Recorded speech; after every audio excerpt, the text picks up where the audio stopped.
এটাকে বলা হচ্ছে এ for bass clef. Bass clef. Cello, bass guitar সব এই সাইডে শেখানো হয়, ঠিক আছে? এবার এই স্টাফ নোটগুলো দেখতে কেমন হয়? কোনোটা এরকম গোল হয়, তাই না? লাইনে থাকতে হবে, স্পেসে থাকতে হবে, বোঝাচ্ছিলাম যেটা। এটা এরম হতে পারে, এরম হতে পারে, এরম হতে পারে। এটা এ, তাই না? এটা এ, তাই তো? এই হাফ বিট, ঝিকি মাত্রা, একটা মাত্রায় দুটো নোট, একটা মাত্রায় চারটে নোট হলে এরকম হবে, বুঝিস তো?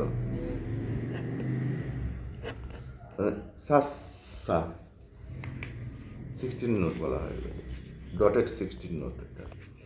এবার দেখ তাহলে এটা হচ্ছে সেমি ব্রেভ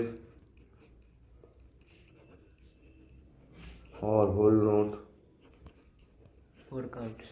count 4 beats। ভাগ করলে দুটো মিনিং হয়ে যাবে, এরম হতে পারে, এরম হবে। মানে স্টেমগুলো এসে যাবে। এন আই Stem আসবে। মিনিম, স্টেম দিয়ে আসলো, ওই হাফ মিনিম আর half note, Half note. Count 2 beats. 2 beats। 2 beats, 2 3 4, তাই না? চারটে হলো ক্রচেট। Quarter. মুখস্থ করেছিস তো? পরীক্ষা দিন মুখস্থ থাকলে হবে। আর এটা কি One beat. ওর নামটা ওইটার?